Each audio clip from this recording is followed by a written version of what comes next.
Greetings, Melvi family, and wherever you are watching us from. This is Melusi Ndhlalambi bringing you this fantastic series, the African Adventist Perspective, or Adventist African Perspective on Christianity. We are on episode 4 this week, and we are covering a very important topic that I'm hoping you will sit there and follow this through to the end, because we're going to be dropping something so powerful that as an African, you want to know how to react to this. We're talking about African spirituality. Is it a contextualized or is it a compromised position for a Christian who is an African? And to help me discuss this very dynamic topic is Dr., Pastor, author, thought leader, Pastor Papu. Greetings and welcome. Greetings, thank you. It's good to be back here. Yes. This is a series. We're throwing nuggets here, serious ones. Yeah, so we want to welcome our viewers and hope that they follow. Yes. And there's a way of linking up with the previous episodes. Yeah. We'll keep referring to some of those, but for more information, obviously, one will have to just visit those. Yeah. So there are 3 key points I want us to delve into. And African spirituality, of course, we'll define it, but we'll also look at how does it relate to our identity as Christians? Or how do we relate to it as Africans? And secondly, we want to look at the tension that exists between being African and being Christian. Are these two compatible? Can an African really be a Christian? And particularly, we also want to look at the relationship of African spirituality to biblical truth. Because I think that's where now, as Christians who believe in Jesus and who follow the Bible, we then get into a landscape that is very slippery for many. And so maybe I would like you, and I know you run a ministry, you have a webpage. I think we're going to refer people to there where you call the African Christian Perspective. And so walk us through what exactly are the key tenets that define being African or African spirituality. Yeah. I remember in some previous episodes, we mentioned the fact that Africans are notoriously religious. From birth. Yeah, yes, I remember that one. You are not taught how to be religious. You are not. You don't go to a place and then you go through lessons. That is why, in most cases, when you ask an average African, why do you believe this? There's no answer. It's like, that's me. That's who I am. It's a given. But of course, now in the age of apologetics, with African theologians, they're trying to help us put a system, the theology, the understanding, the rationale. But generally, you would just say, if you don't do it, things will happen to you, period. So there's you don't need a text. You don't need a book to help you, or formulas. And so we are religious. We're born into religion. Everything about us, we have that holistic view of life. African spirituality, one of the tenets is this holistic view of life. This is not the dichotomous Western understanding of life where you compartmentalize life. Somebody even said, even the way our architecture, the way we build our houses, we don't have compartments. I mean, in the African village, it's just one big room. You just sit there. There's the kitchen here. There's the sleeping place here. We are here. It's an open plan, as we call it. Yeah, it's once you get out, even inside the house, there's a sacred place. Yeah, just as you get out of the house, right in front of the house, that's sacred. In the crawl, it's sacred. So everything, sacredness is in the home. You don't need to go to a building a kilometer away called church, and then you experience sacredness. So African spirituality is basically how, generally, I would say, not specifically, because remember, Africans are not homogeneous. They are not just one or in a single village with one culture. Yeah. But generally, how do Africans experience and express themselves when it comes to sacred reality? How do they experience it and express? So it speaks into this religious worldview.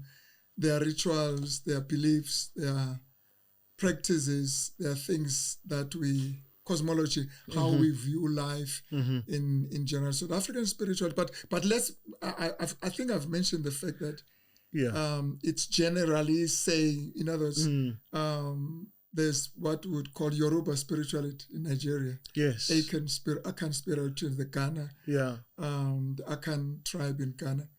And in many other places, which means as much as we can have something called African spirituality, but there are also diverse ways of expressing and connecting with the sacred, even in Africa. So it's not just one, but there are commonalities, of course. Africans view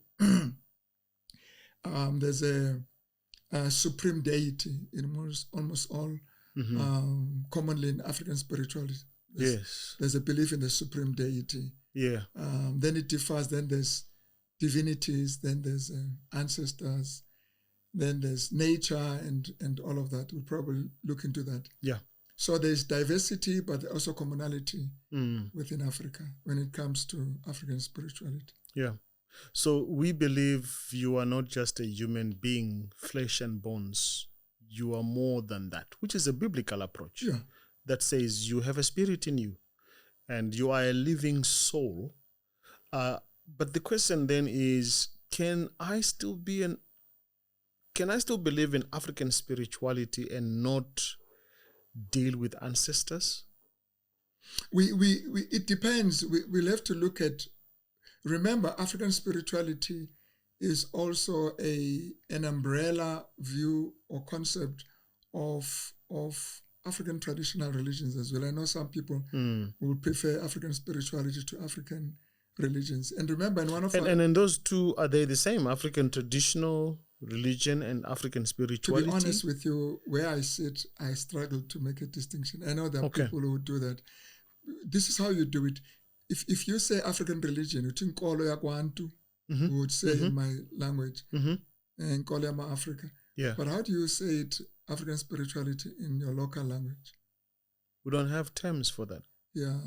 So some of these terms are borrowed terms, which is fine. This contemporary spirituality, we evolve. But to say it in your local, once you cannot say it in your local language, then you must know the concept is borrowed. Maybe it seeks to explain something that is there, something that is real, and then we just don't have a language for it. We have Nkolo, we have Ukolo. Those are African or this Ngoni terms, spirituality. So we'll run with it. It's a way of connecting with sacred and how we view sacred. But you were correct. You are right. That we don't just look at life as from a materialistic point of view. Remember, we spoke about a naturalistic worldview, where nature is all that is there, where what you see is what you see. There's nothing material, physicalism. In African spirituality, we see a human being. Yes, there's what you can touch. But there's also that is why there's also immaterial aspect of human life. That is why it was easy for Africans when the missionaries came to connect with Christianity. But it seemed to speak to what they already know or already are experiencing. So African spirituality, we have those common between Africans and of course unique ones in different because tribes. what I get is on the spirituality part, I guess that's the new awakening now, which is why we are talking about this thing, to say, can I still be a Christian and be an African Christian? But then how do I navigate the supernatural, the spirit world, the nature I live in? Because like you mentioned, in African, wherever they are, there's a sacred part of where they are, whether you are in the kraal or you are in the kitchen or you are anywhere in your yard. So sacredness is everywhere. Trees are sacred. Some places are sacred. Rivers depends where you are, what region you are in. So when you look at spirituality for an African, what comes to my mind is everything around him is spiritual. They are spiritual themselves. So everything is looked through this lens, which says everything is spiritual. And God, yes, we have terms for God in our different languages.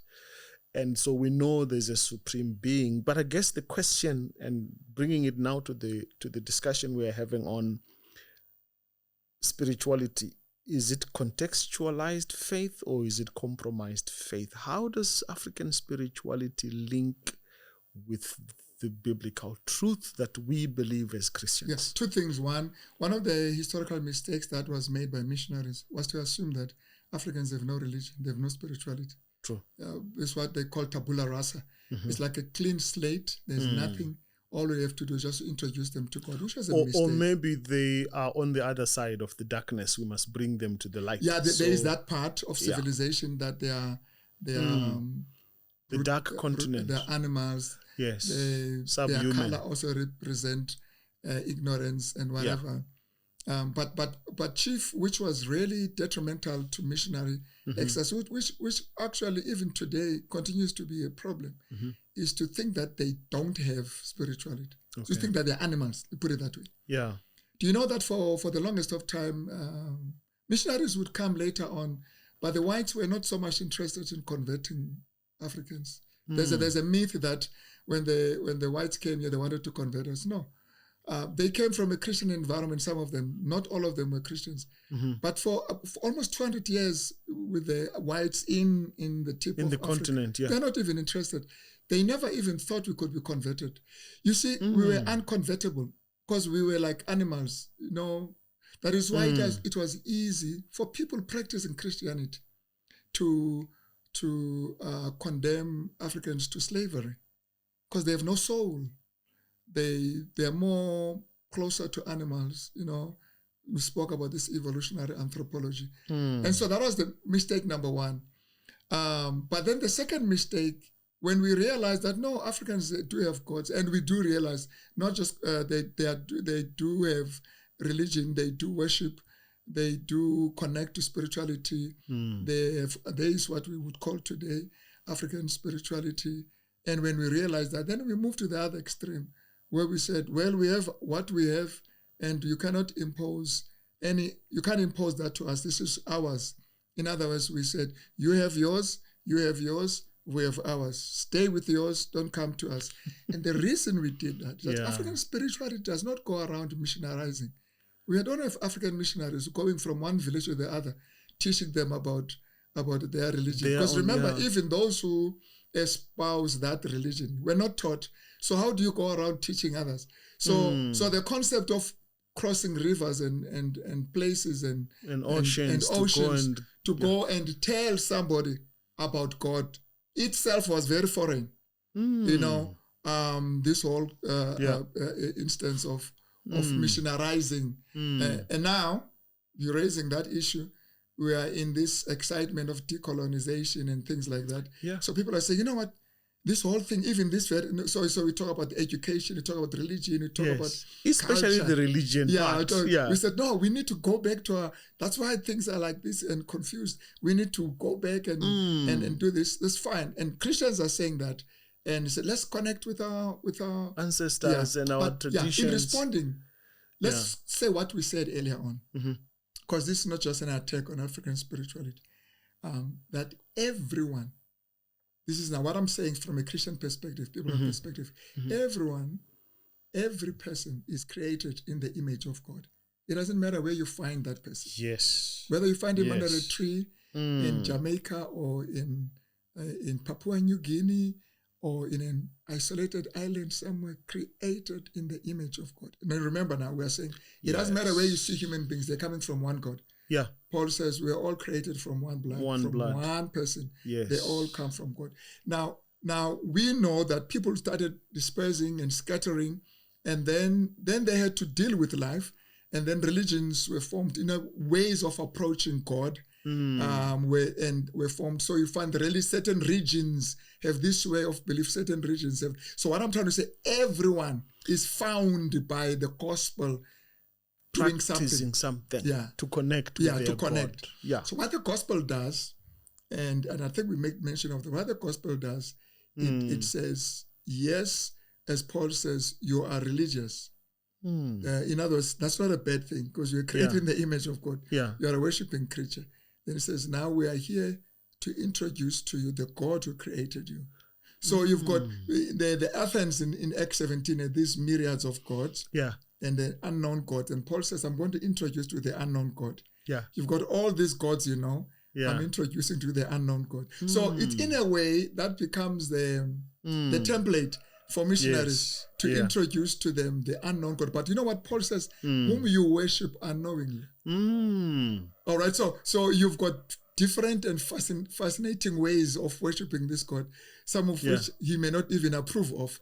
So now you are saying this is God. Yeah. And I don't know whether we're jumping the gun, but this is God. But how do you know this is the God that should be worshipped? Then he introduces Jesus Christ, who is going to judge the world. So now that, if Jesus Christ is going to judge the world, that means in whatever spirituality you espouse, if you're going to be judged by Christ, it will do you good to know him. All right. Yeah, but unless you want to say, no, Christ will only judge the whites, and we will be judged by our gods, and those ones will be judged by their gods. If you believe in that, so that's fine. But Christians believe that there's one judge, and Christ, all and nations, God. and so kindreds. If that is true, now remember, we can argue and say it's not true, but if that is true, that will be judged by one entity, by one God. Then we need to know that God. We need to know how that God should be worshipped. Yes. We need to allow that God to tell us in our spirituality what is right and what is wrong. I guess as Africans, we struggle to give away what we think are our very powerful gods. And there are many. And they are for various, situations. So one of the biggest fight is, and I watched this in a movie somewhere, where this guy was like, where is your God? And this guy was a Christian missionary, said, no, he's in heaven. How many gods do you have? He said, no, we have one. He says, you must be very poor to only have one God. So the concept of monotheism for an African is a challenge, which then brings in the idea of wanting to bring in ancestors into the equation. Where is that coming from for an African? Where do we get this belief that our dead people are really not dead? They are still part of the God or God's equation. Okay, so let's because this is where Jesus becomes a bit foreign to an African. Yeah. Actually, that's why we need Jesus. It is because of that serious religious confusion. Let's mention this. Remember, we said there's not just one view or perspective on African spirituality. Okay. The structure, the cosmology, how you approach it differs from region to region. All right. For example, West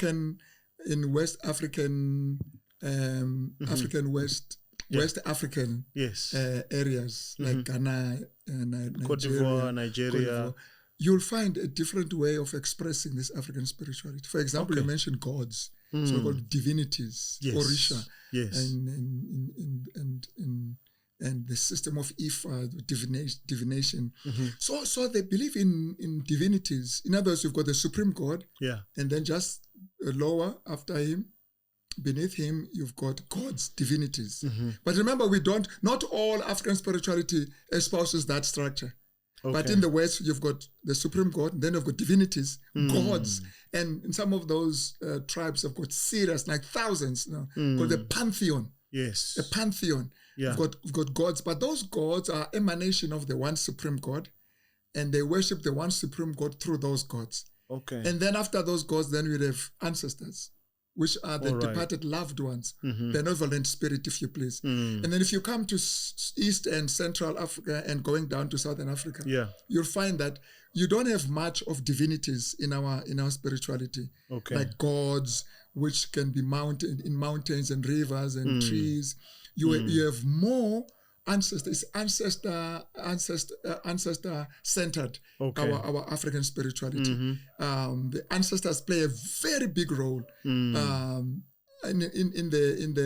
West Africa, you still have divinities, but we don't have ancestors. So there's no way you're going to in our area, territory, region, there's no way you're going to express African spirituality outside of ancestors. And that's the point I wanted to highlight and really underpin, to say the Christian religion, based on a number of texts, the Ten Commandments being one of them, God says, thou shalt not worship other gods. So God acknowledges that if you are my people who are called by my name, you should humble yourself and worship only me. and not other gods. And hence the question I asked earlier on, can an Adventist, can a Christian be a Christian and still practice African spirituality? They can do it. But the question is it in line with the Bible? So you see, the issue here is people do. It's easier to deal with the normal and the familiar than to deal with the strange and the new. Okay. So if you grew up in this environment, you know how when a child is sick, you know what you normally do. It's there. It's part of your cultural fabric. And then you get converted to become a Christian. There's what we call discipleship, where you are indoctrinated, where you experience Jesus Christ. We call it growing in Christ. Yes. When there's a crisis, what's going to happen? Automatically, you will revert to how you look into things.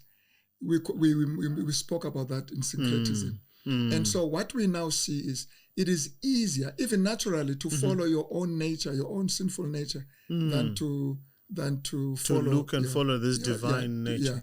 But what we are speaking against here, what we are trying to say is, we push back on the idea that the Bible accepts that, because we've already said that as far as the Bible is concerned, the dead are dead and they know nothing. Yeah. All right. The dead are dead and they know nothing. I think I'm going to read a text at some point. I'll have to put my finger on it. The dead are dead and they know nothing. That's why Christ would raise the dead. Because otherwise he'll be bringing them from heaven. That's why you would feed them. So you didn't call them from heaven? No. Or some other strange place out there. Disadvantage. Who wants to come back to Pretoria? From heaven. And come to Zama in the mines. Really, if I'm gone, I'm gone. Yeah. So in other words, in a way, we should just accelerate people dying because they're going to a better place. In fact, this is the question I've had for Christians to say, if really death is a way of transitioning into that supernatural heaven space, as they call it, that is now in heaven, why do we belabor ourselves and stress in preaching to people? Let's just shoot them into heaven. Yeah. Because that's the quickest way to get them there. But what I'm trying to say, the Bible, and this is what we are trying to emphasize, which is very important from a theoretical point of view, just as the theoretical framework. Yeah. Before you get confused in the challenges you face and the crisis, just the bedrock, the foundation, that the dead are dead. They don't know anything. Yes. The moment you espouse that, then the next step now is, who are these people that I see who were dead, that are alive? Because the African spirituality is addressing those. So if we are not agreed, but the problem with Adventists is, while they affirm that the dead are dead, I'm talking about Adventists. Yeah. While they affirm theoretically that the dead are dead, but you'll see them also at the back of their minds. They say, no, then they do. And that's why I said, no, you are not consistent. Yeah. Especially if you're an Adventist. So you are not consistent. You are now, this is a conceptual infidelity, because your concept says this, but now you are being unfaithful to your very concept. Listen, there are Christians who believe that the Bible is not opposed. The Bible teaches that the dead are not dead. And they can find verses for that. They look into that and accept. So to them, it makes sense to use the Bible and connect with your ancestors. But from an Adventist perspective, the dead are dead, and our theology dictates that the dead. I thought I wanted to read a text. Please do. Let me just read this and let's hear what the Bible says. For the living know that they will die. This is Ecclesiastes 9:5. Yes. But the dead know nothing. Now, if the dead don't know nothing, you don't want to really go and ask them anything. It says the dead know nothing and they have no more reward. Okay. For the member of them is forgotten. And their love, their hatred, this is very important. Their love, their feelings, their hatred, their emotions, their envy have now perished. If they loved you, they no longer love you now. If they hated you, they no longer hate you now. Because that all of that is finished. It's gone. And then it says, never more will they have a share in anything done under the sun. If you are doing anything under the sun, don't connect them. Don't invite them. Don't talk to them. They have no connection. This is now the Bible. Wow. So therefore, also their love, their hatred, I've mentioned that never more will they have a share in them. That is why when we read Isaiah 8, was it 19? Yeah, 8 verse 19, yes. Yeah, it says, when you have a challenge, man. Why consult the dead don't consult the on dead, behalf the mediums, of the living? Just approach your God. Yeah. Okay, the point we're trying to make, we could have another time where we look at all the verses in the Bible that talk about the dead. Adam was created from the dust. Yes. There was no Adam before creation. There will be no Adam after death. Death is creation reverse. So if there was no Adam and he was created and then Adam is dead, he can't then be alive again. Unless you are saying there was Adam and then this Adam was brought from heaven and then he was made incarnated into and then a this physical Adam one. now goes back. When we say the spirit goes back to God, that spirit cannot be a conscious worshiping creature spirit. Okay. Otherwise, then you are teaching that human beings are immortal; they live forever. That is the part of African spirituality as Christians we need to move away from. And I think if I'm to be practical here, this is exactly the space where communicating with the dead, we can acknowledge where we come from. Yes, people say you worship the God of Abraham, Isaac, and Jacob. Those are ancestors. It's okay to acknowledge where you come from, but you can't put that in the divine equation of dealing with your problems to say, now I'm going to talk to my departed one. So, for example, someone dies, and I read this on one of our Facebook pages, and I was engaging with this Adventist who was so animated about it because one of the very leading Adventist musicians died, and the daughter wrote on the page and said, I miss you dead. I've done English before, and I think I passed it with an A distinction in understanding lucky you, the language. But some of us didn't. So you have to help us. And I know that statement is not addressed to any of the living, but to the dead, because the use of you is identifying the person being spoken to. If I say, I like you, Pastor Papu, I'm not directing this to any of my crew members. It's to you. And I must expect a response from you. So the speaking to the dead in the language, even as we are burying our loved ones, you see people talking to the corpse that's part of us as Africans. We still hold on to this practice that says they're dead, but they cannot be surely departed. And even our language and the taxonomy of how we address them shows that. And when you speak like that, you remind me of that text in Genesis when the devil says, did God say you must not eat from this tree? And Eve says yes, and says, there you go. Because we will, lest we die. And then the devil says, you shall not surely die. Surely die. In other words, you're not going to be. So we have to ask ourselves, who spoke the truth? And some spirituality says God lied and the devil spoke the truth. Because people do not surely die. Because we're seeing them returning. Yeah, we're seeing them returning. And ceremonies are being done to bring them back into our families to look after us. You mentioned something like God is the God of Jacob, Abraham, and Isaac. But we don't worship him through Isaac. All right. Nowhere do you find Isaac says, Abraham, can you talk to God for on me? My behalf? Because when we talk about ancestors, the idea is, no, we're not worshiping ancestors, we're venerating them. They're the ones who carry us, some they call existential relevance and proximity. They are closer to us. They bridge that distance between us and God. And so they bring us to God, then they speak on our behalf. But really, if you look at it, when people deal with ancestors, they're not even thinking about God. But what we are saying is the God of Abraham is not worshipped through Abraham. Yes. No, or Isaac. All of those people that we are mentioning spoke to God directly. They're a one-on-one basis. But this issue comes back when we have a crisis. There is intellectualizing where we talk and say, no, decolonization, whatever. But there is also when you have a crisis. Yeah. When your espoused religion seem not to be having answers. Yeah, that's true. You're going to find yourself. Then you say, you know what, let me, we know how this thing is done at home. And those who stay in the township, I'm just going home. You know it. I'm going home this weekend. They're going to consult. And we'll see how we can deal with this thing. And then we have double-head Christians. Then they go to church on Sabbath or Sunday and then back to the village. And then the reason for that is that they have issues that cannot be dealt with. And some of those issues, some of those approaches to those issues the blame can be put on us as pastors. That we've been so concerned with people going to heaven, with the soul, and we don't look at the context. You mentioned somewhere contextualization. The context where people are is very important. What issues are they confronted with in their context? Can we take those issues seriously?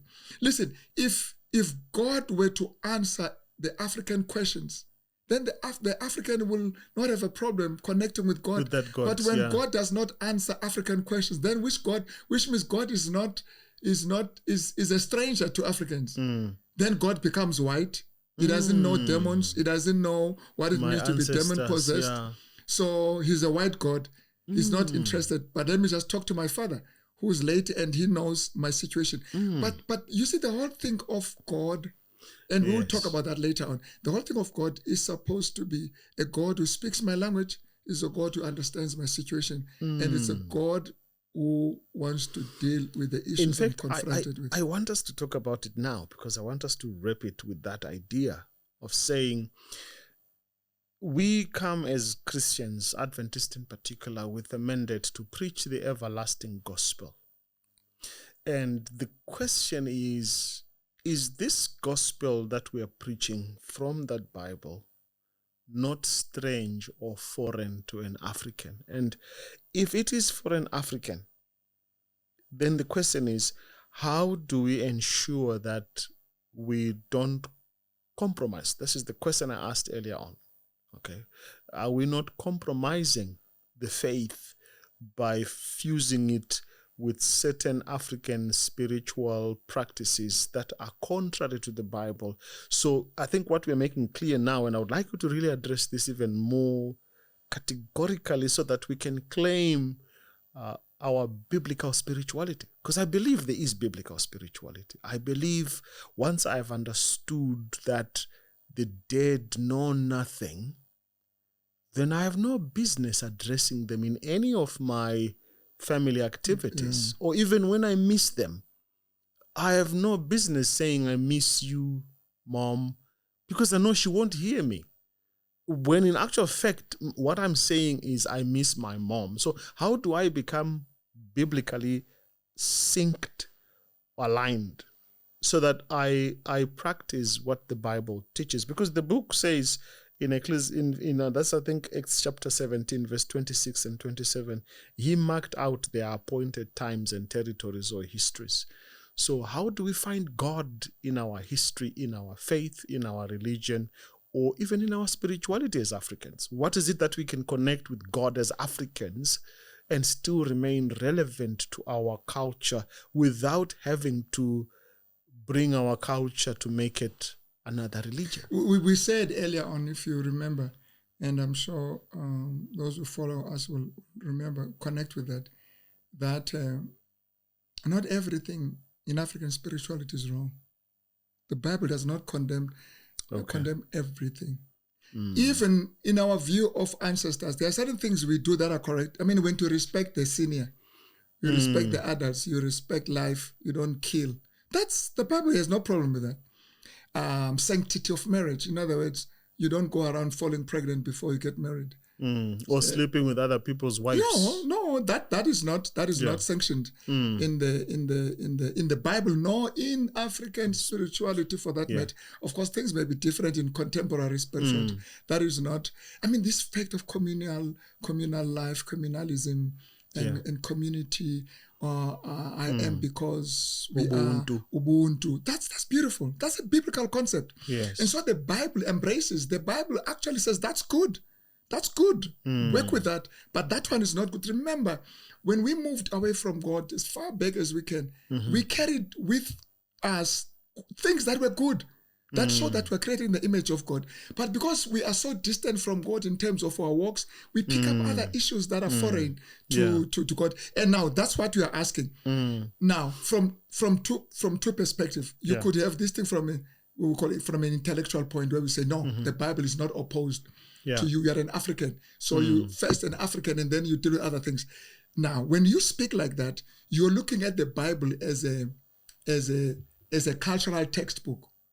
As a book belonging to a particular culture. That's a problem. That's why you say, I'm an African. I didn't say become Western. I'm saying you're a Christian. So Christian is not necessarily Western or whatever. But the problem is we tend to confuse Christianity with Western or Westernization or Westernization. So that's why you say, I'm African. Of course you're African. So when I say Christian, I'm not saying, I'm not bringing another tribe. I'm not bringing another, I'm just bringing the ethnicity, which means therefore, as you put it rightly in your question, this gospel has to be able to be contextualized in my Africanhood. In other words, I don't, for example, Paul gets arrested. Mm-hmm. He's in front of Festus or Felix or in Acts there. Mm-hmm. And then at some point he says, they were going to beat him. He says, beat him. He says, do you have a right to do that to a Roman citizen? He invokes his Roman citizenship. Yeah, that's his identity. I'm a Roman citizen. Yes, I'm a Christian, but as he speaks, he says, I'm a Christian. I follow the way. But he also knows that he's a Roman citizen and that he has got rights and privileges. So there's that identity. But remember what he's doing. He's not saying I'm a Roman citizen, therefore I'll worship the gods of the Roman gods. No. He says, I follow the way. I'm a citizen of Rome. So in other words, in my citizenship, there are certain things I can argue for, like my rights. You can't beat me. You can't do this. But if you say, because you're a Roman citizen, therefore, this is what the Romans are worshiping. You must regard Caesar as a god. You cannot be talking about it. Then he says, no, I follow the way. I don't do that. But I'm a Roman citizen. So we have to be able to say, listen, I'm an African. Yes. All right? This is what it means to be an African. We don't do that in African. And by the way, I'm a Christian. I follow the way. I follow the Bible. Now, this is now intellectually. Because African theology seems to say, let's baptize, let's bring everything. There's nothing wrong. Just convolute everything. Enculturation, there's nothing wrong. This is who you are, bring it. This is who you are. This is your lived experience, bring it here, bring it. No, we're not saying that. We say, let it pass through the prism of the Bible and let the Bible. Of course, we may disagree in terms of interpreting the Bible. But then there's this issue, which I call the crisis. You are in a crisis. You know that this is wrong, but you are in a crisis. You are hungry. You know need it's a wrong to solution. steal. Then you say, I'm going to steal, and I'm going there, and then I'll come back later. Then the question is, why is that? Why is it that when we are faced with challenges, and the answer is to our Adventist young people, we have knowledge but no experience. We know Christ, we know about Christ, but we have no working relationship with Christ. And when the crisis hits us, the theory cannot sustain us. We can only be sustained by the experiential religion. You know what's good about African spirituality? It's not a theory, it's an experience. You can never teach it as a theory. No, you don't say, hey, but you just say, you know what, this happened and this happened, this happened and this happened. Then in our Christian life, people don't talk about what has happened. They talk about what they know. They know Christ was born in Bethlehem. They know he was crucified. But what has it done for you? You know, then you can say, I was blind, but now I see. When all the other sangomas could not help me, Christ helped me. That's an experience. You see now? So we need more than knowledge. Knowledge is very important. I'm not saying knowledge is not important. Knowledge is very important.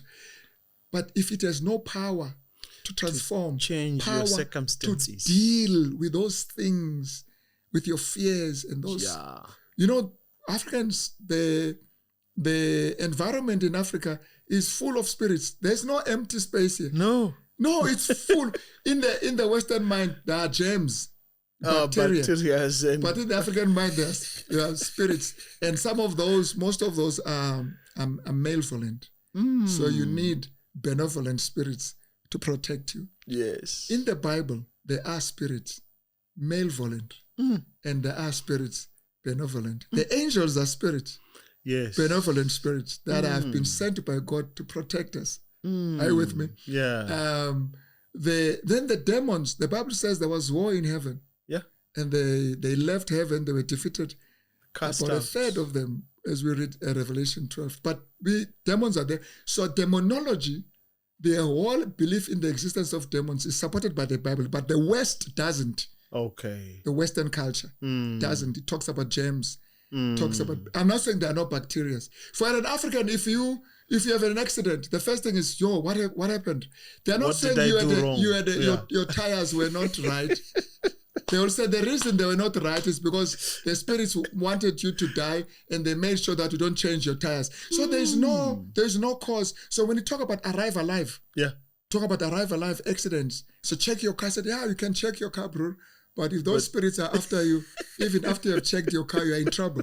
All right, so we have to move between being over-spiritual or over-spiritualized concept and over-rationalized, where everything is controlled by germs and bacteria.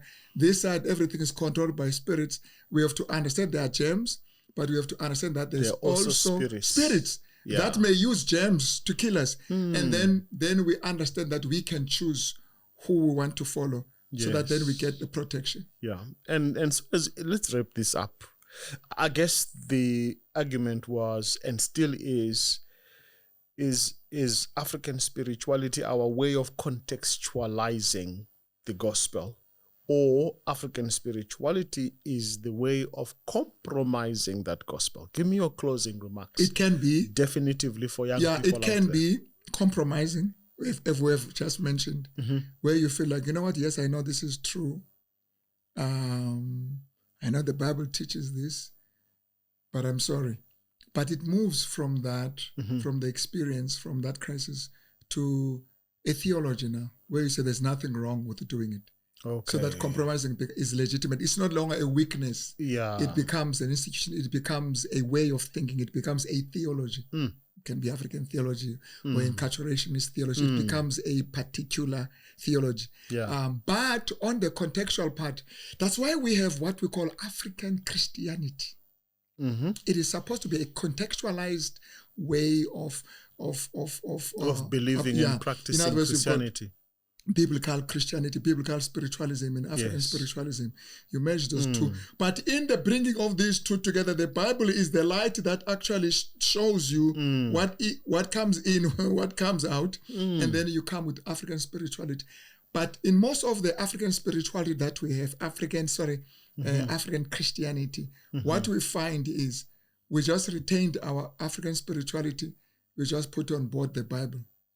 So we still have our things here, and we just bring the Bible, and then we call that African Christianity. African Christianity is the ability, is a way of critiquing your Africanness, and then critiquing the missionary, the Western, so that you can settle on what the Bible teaches. Wonderful.